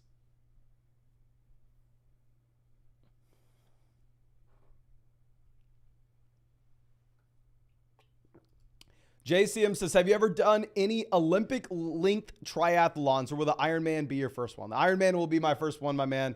The only race that I've ever done, I was like organized, was like maybe outside, I was in cross country, I was like 13. So maybe if you count that, I was like the worst kid on the team. But I believe also maybe that same year when I was 13, when I was forced to join the cross country so I'd get faster because I was so slow. I think I did like a 5K with my mom for like Thanksgiving. So the Ironman will be the first one, my friend. Okay. DK Metcalf off the board 29. Andrews goes 30. Andrews would have been nice to have at 35, right? Because we could have set ourselves up with Andrews Lamar possibly.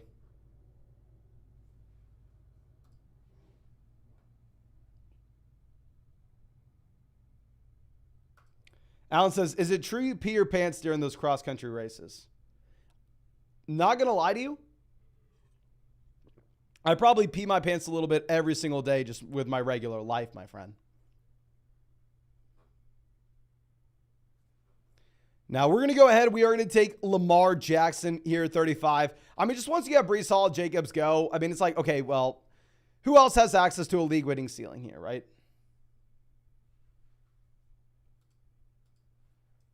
Who has that? Are we really supposed to take Keenan Allen over Lamar Jackson? I'm not doing it. No way in hell I'm doing that. Okay. JCM says, you got me kind of interested in them, but Olympic length is doable. 10K run, just under a mile swim, and 25 miles biking. Go for it, my man. Hell yeah. I mean, for anything, just set a goal and go for it.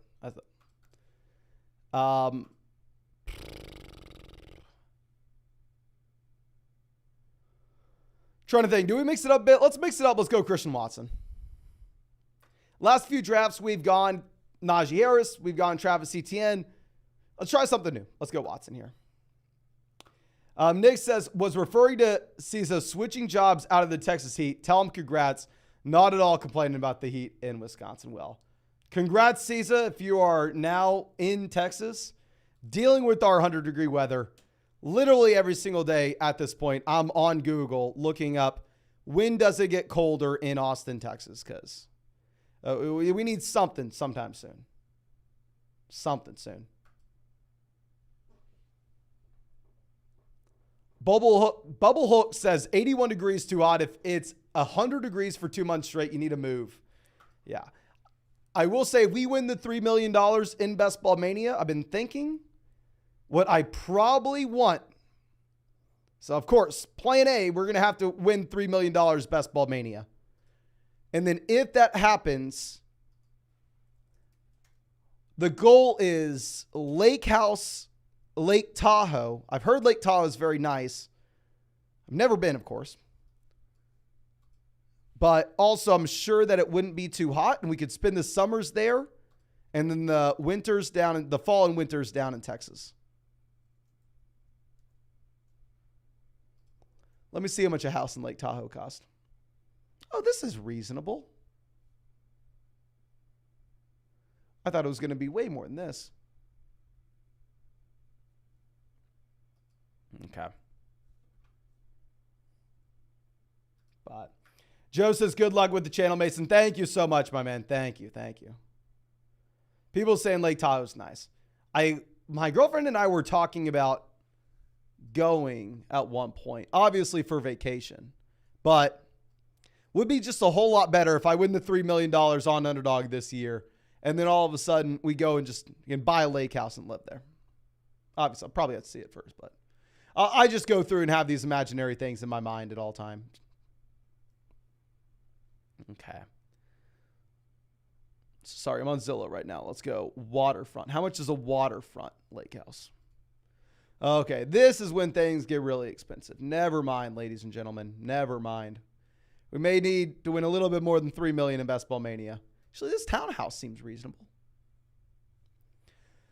Okay, so Justin Herbert going 43. Really interesting to see Justin Herbert at that price point. I mean, with Herbert, at least in my mind, I kind of expect him to go around 5 to a team that took Keenan, Mike Williams, or Austin Eckler. If I take Herbert without one of those players, I want to make sure it's like round 5, round 6.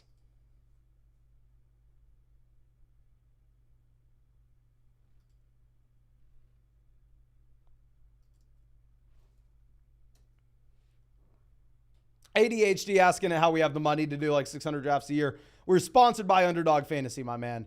Hashtag go use promo code FLOCK on Underdog Fantasy if you want us to continue to be able to live stream drafts every single day for y'all. Okay.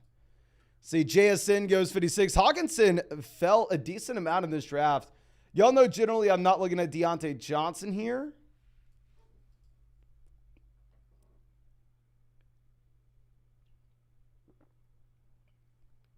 Okay.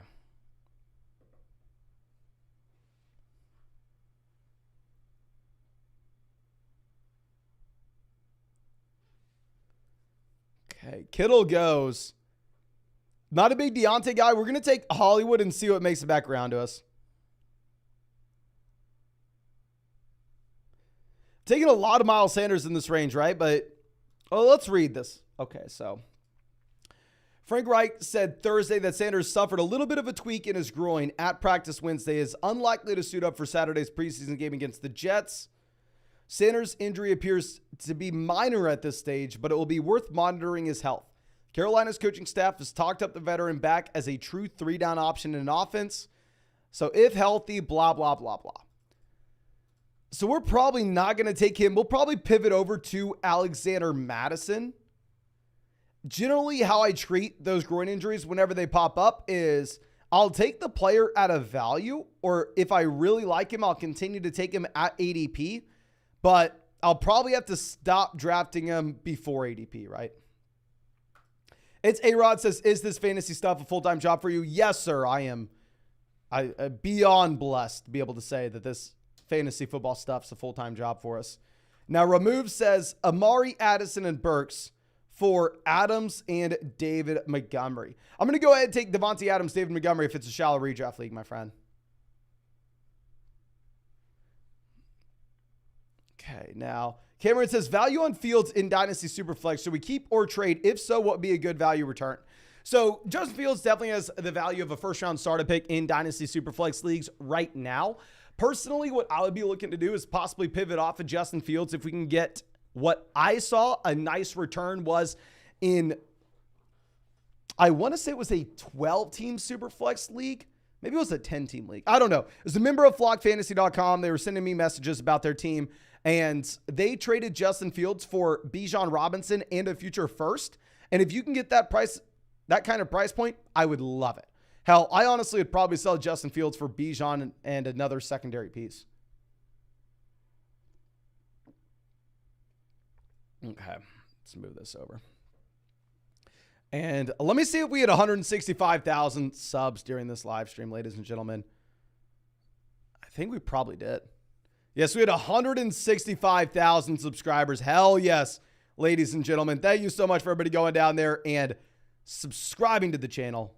Thank you for everybody who's dropped a like on this live stream. And of course, we are on that road for 200,000 subs. If we get there before before this season starts, we will do 24 hours straight of Underdog Fantasy drafts like we did last year for hitting 100,000 subs. Or 160,000. I don't remember what it was. But we're at 160 now. So 100 last year. And yeah, and of course, if you want to draft with us in that 24-hour live stream or today, tomorrow, the next day, the day after, promo code FLOCK on Underdog. Link in the live chat description, comment section. Best ball drafts, no time commitment at all during the season. And if you use promo code FLOCK, 100% of positive match our 2023 fantasy football rankings, a free trial to flockfantasy.com where you also get our 2023 fantasy football draft guide.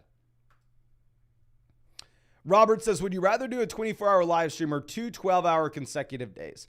Definitely what I would rather do is 2 12-hour consecutive days, but anybody can do that. Anybody can do that. I believe I was the first person to ever have a 24-hour live stream drafting fantasy football teams. There have been a couple people to do it after us, but I believe I was the first person to do it. If I'm mistaken, please let me know. But Timothy says, in a one-keeper league with the 101, I have Jefferson, CMC, Cup being kept. Is it crazy to take Bijan over Chase first overall? I like wide receivers better than running back at the 2-3 turn. I would say no, not if you're already keeping, Jefferson. Actually, no, you're not keeping those guys. But nonetheless, no if you can only start up to 3 wide receivers. If you can start 4, 5, 6 wide receivers, then at that point, I'd probably go ahead and I'd pivot over to Jamar Chase. Okay. The Rum Daddy says, how many teams did you draft in 24 hours? Too many, my man. Too many. Okay.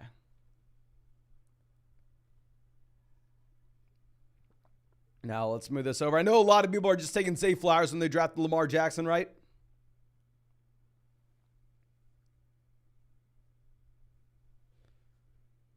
Okay. I guess we're definitely going to go David Montgomery here, 83.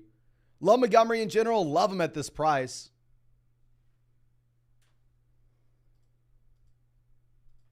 And this is probably how we queue it up. Zay Flowers or James Cook, depending on who Prod passes on.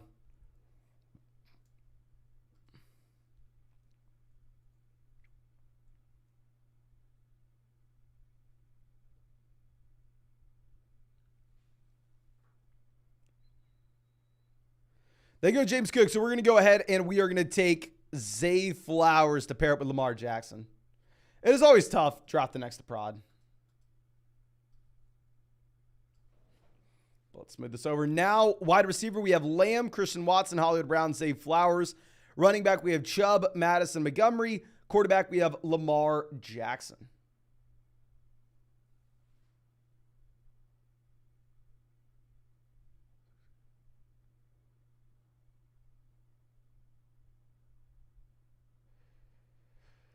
Okay, we had question coming out. Joshua asking how our girlfriend's team did last year. Do you remember her team? I did not track it. I did not track it, my man.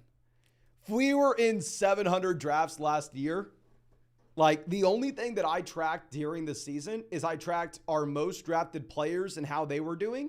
Guys like Jacobs, Waddle, Walker, Mahomes. And then once we got to the fantasy football playoff tournament, that's when I really started tracking all our teams. That's when I was like, okay, well, we have we have 200 teams live at this point, 100 teams live, whatever the hell it was.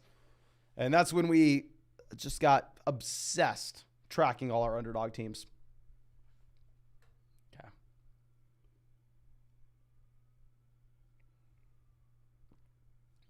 Okay, now. Do we take Flowers? You have Kamara Pacheco immediately going. Elijah Moore, Sutton, Tony, Burks, wide receiver. It's just so much better now seeing Burks at a reasonable price point.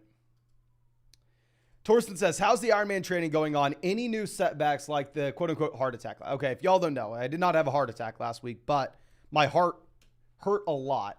And I couldn't tell if it was because I went from doing very little cardio and just like lifting weights nonstop to then all of a sudden like running like 30 miles a week, swimming a couple miles a week, and biking a ton. Or I thought it was maybe that. And then I brought up that my heart really hurt on a live stream last week or 2 weeks ago, whenever the hell it was. And a fine gentleman DM'd us on Instagram saying like, hey, same thing happened to me when I was taking Rogaine, and now I have a bunch of issues. And I was like, crap, I started taking Rogaine last month. So stop taking Rogaine. I've had no caffeine over the past week to hopefully make sure the heart is good to go and no issues. But yeah, I don't know. So determined it would probably be better to be bald and alive than be a beautiful corpse. I don't know.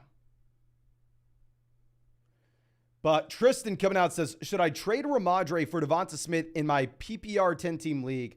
I have Jalen Hurts, Dallas got it already. 2 running backs, 2 wide receivers, 2 flex, no tight end. Hell no. Hell no. Don't do it. I mean, not in this format. Not if it's a 10-team league, my man.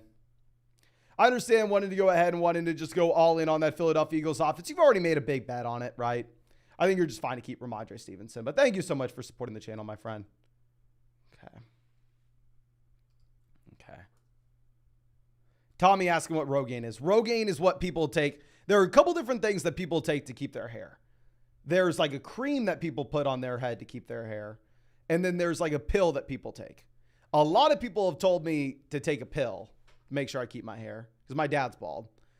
And I was like, okay, no, if I take a pill, it's going to mess up my hormones. I'm probably going to have some issues, blah, blah, blah.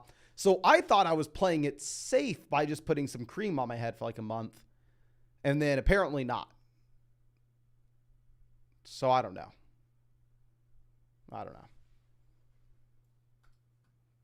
And Robert says a supplement that makes you row better. Yes, I was wanting to be on the rowing team, so I started taking Rogaine to gain my rows. All right. JCM says beautiful corpse over bald and alive all day, every day. Not going to lie to y'all, ladies and gentlemen. Here's what's going to happen. Here's the game plan for the short term. If I go bald, your boy's getting hair plugs.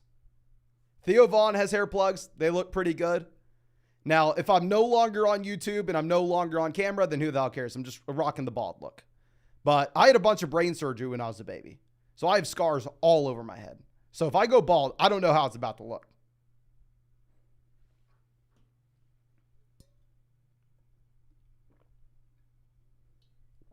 Okay.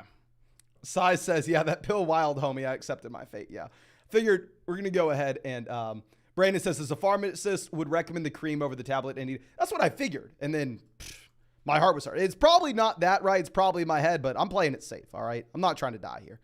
And I guess we're going to go just quarterbacks with all the rushing upside in the world. I guess we're going to have Anthony Richardson, Lamar Jackson. We also take Michael Thomas, 107. I'm not a big Michael Thomas guy, right? But I mean, if he falls 10 picks past ADP, we need a wide receiver. I mean, we kind of have to balance our exposures just a bit, just in case he actually ends up doing something.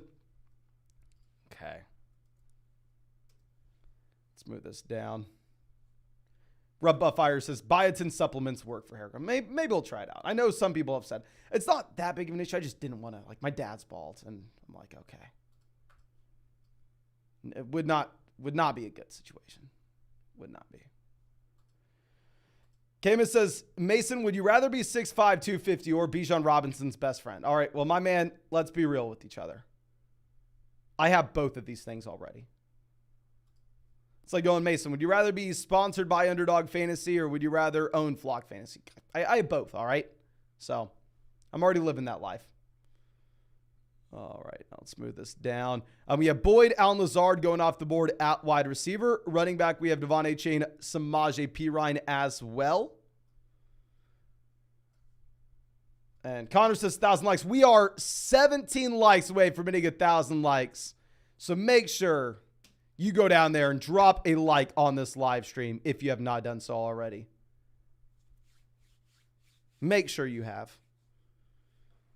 Now, Khalil Herbert goes 117. And after this live stream, I'm going to premiere our next YouTube video as well. Sorry we did not have a YouTube video this morning. I will try to be better about that going forward, ladies and gentlemen. But as soon as this live stream's over, we will have a YouTube video out for everybody.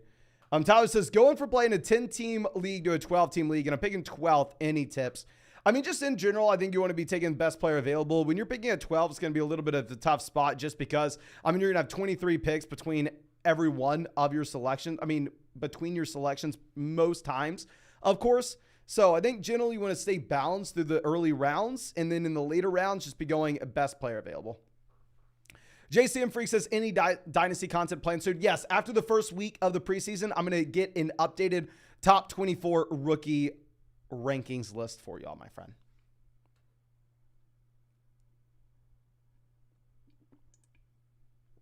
Okay.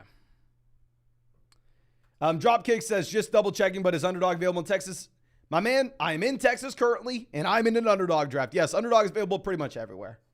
You can see at the map here where Underdog is available. Pretty much everywhere. Okay.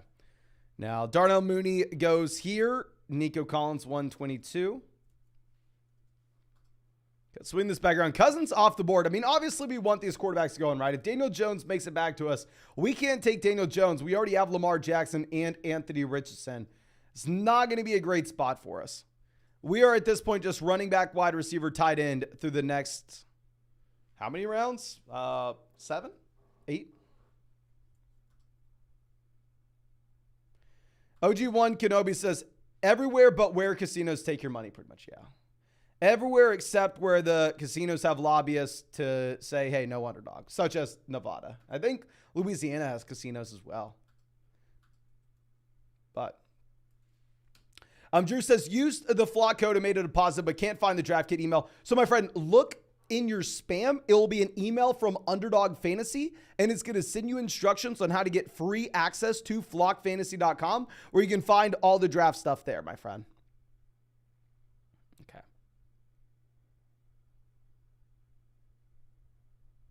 Now, Rodgers, Daniel Jones, both up the board, 128, 129. Goff goes 130 as well. Perfect for us. What's the deal with Damian Harris? Well, practice Thursday, back-to-back missed practice makes Harris unlikely to play in Saturday's preseason game. Not been great preseason reports across the board from Damian Harris, but 131, not too many people are going to be able to get him at this price tag. We'll go ahead and we'll just pull the trigger. But Tazi coming out with their first donation ever. Thank you so much, my man. Thank you.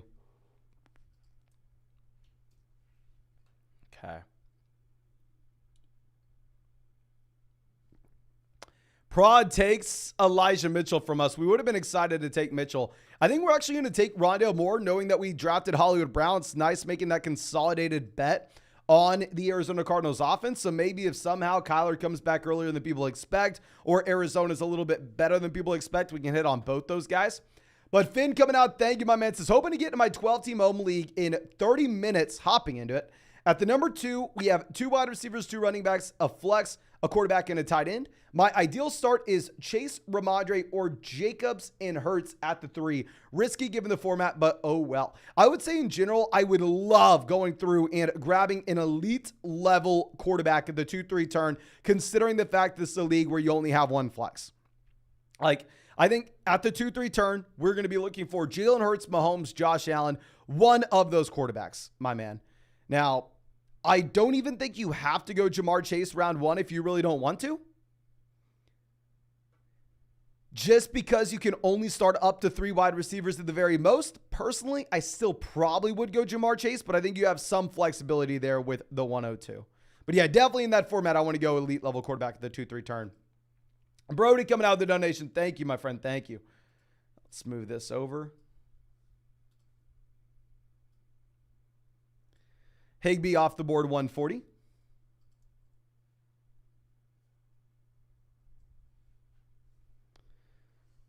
I really like the Dalton Schultz, Tyler Higbee values, right? I mean, if Rondale wasn't there, I honestly probably wouldn't have taken a wide receiver. I probably would have gone Dalton Schultz. Okay, so we're definitely going to take 3 tight ends in this league, in this draft, whatever you want to call it. And we are also going to be looking at Anthony Richardson at the 13-14 turn to pair up with, Alec Pierce to pair up with Anthony Richardson. Okay. Quebec goes 140.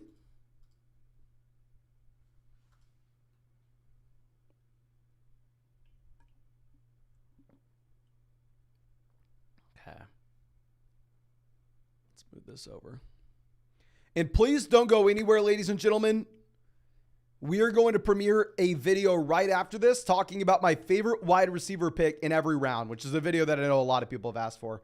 Saram said, what should my strategy be for the rest of the draft? Let's go ahead and let's check out Saram's team here. He is going to be picking at 3. He is Rummy Rams. So we went Tyreek Hill, T. Higgins, Josh Allen through the first 3 rounds. My man, really interesting to see you go Josh Allen over Jalen Hurts. Personally, I'm going Hurts, but it is what it is. Hopkins, Kirk, then Dameon Pierce, 70, I really like. Pitts, 75, I really like. Burks, some incredible value at 94. Dylan Kincaid there to pair up with Josh Allen. Say when you go Kyle Pitts, Dalton Kincaid at this point, you're probably done taking tight end. And when you go Kirk Cousins, 123 as well, you're probably done taking quarterback. Jonathan Mingo, Marvin. I think you have to slam running backs, my man.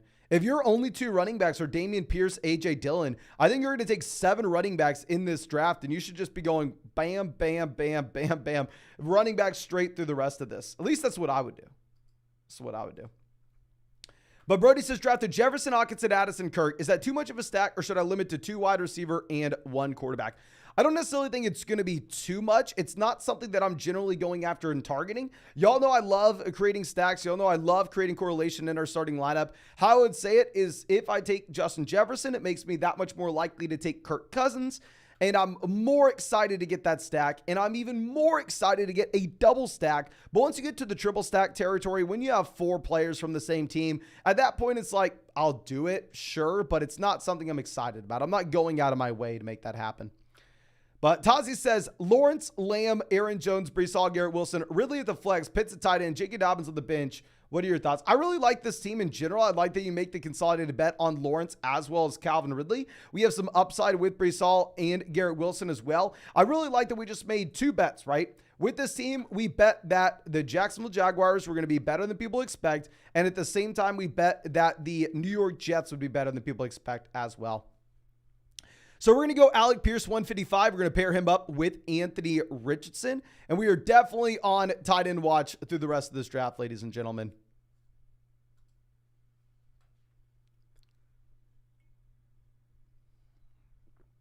Okay. Prod, let's see what he decides to do. He goes Deonta Foreman at 156. Clayton says, hey, Mason, interesting thought. Do you think the league is going to copy Philly's push quarterback sneak? I think it can only happen with a handful of names. I think that they could end up copying. I think the Indianapolis Colts could go ahead and do something like that, right? But do I think that the Minnesota Vikings can? No, you know. So I think it depends on what quarterbacks they have.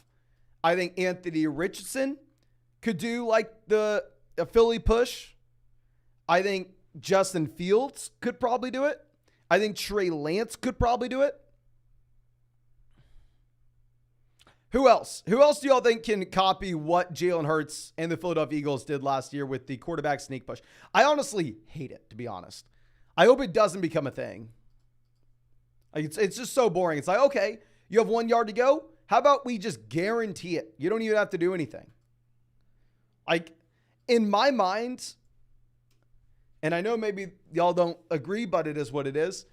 Any play that the defense knows 100% of the time what it's going to be and they still cannot stop it is not good for football, you know? It's like the Philly push play. They could scream to everybody on the other side of the ball saying, hey guys, just to let you know, we're going to give the ball to Jalen Hurts and we're going to push him as hard as we can to get this yard. No defense is stopping it, even if they know it's happening. So I don't know. Dean says Derrick Henry in at quarterback at the goal line. Yeah, I agree with that. Josh Allen. Yeah, Josh Allen could do it as well. Taysom Hill. Now this is the perfect quarterback to do it. Taysom Hill could kill it. Mason says Bryce Young. That'd be hilarious.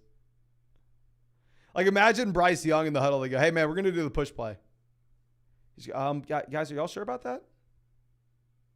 Y'all think this? Did y'all think this one through? Y'all gonna do what? But Finn says Jags and Bears. That's it. Eagles offensive line is too good mixed with the power of Jalen Hurts. Yeah, I mean, that's what it is, right? Eagles have the best offensive line in the NFL, and Jalen Hurts is just a freak, right? Just a freak.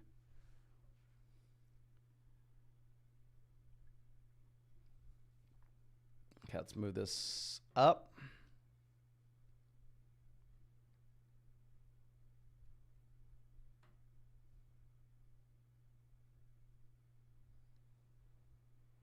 Peyton says, Jason Kelsey says, you know it's coming all the time when they line up. Oh, that's crazy.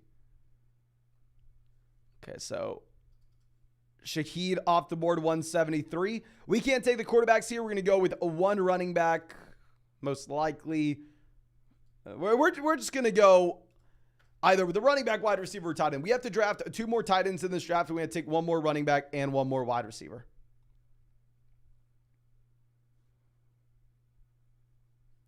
Okay.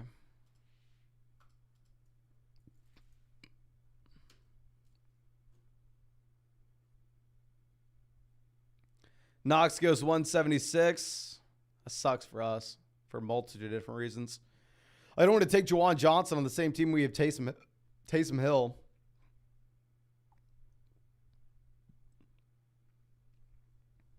Yeah, now I just have no idea what to do with this team.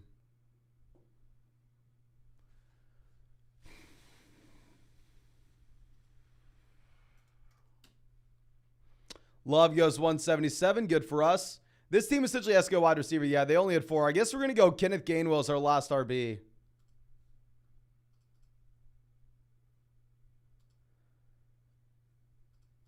And then at this point, I mean, it's just gross.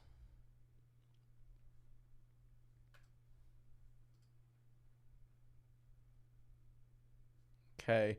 We are going to go ahead and we are going to take Tyler Conklin just because I have no idea what the hell to do.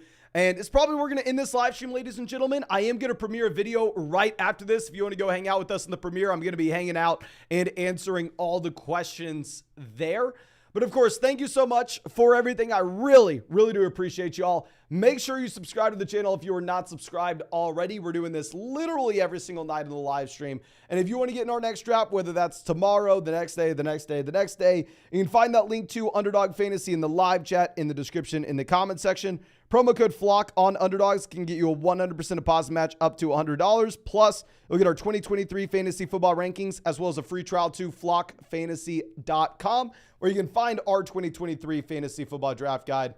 But I think that's all I have for y'all. Again, thank you so much, ladies and gentlemen. I'm premiering that video right now, so go over to your subscription feed and let's get this going. Super excited about this video, ladies and gentlemen. Really excited.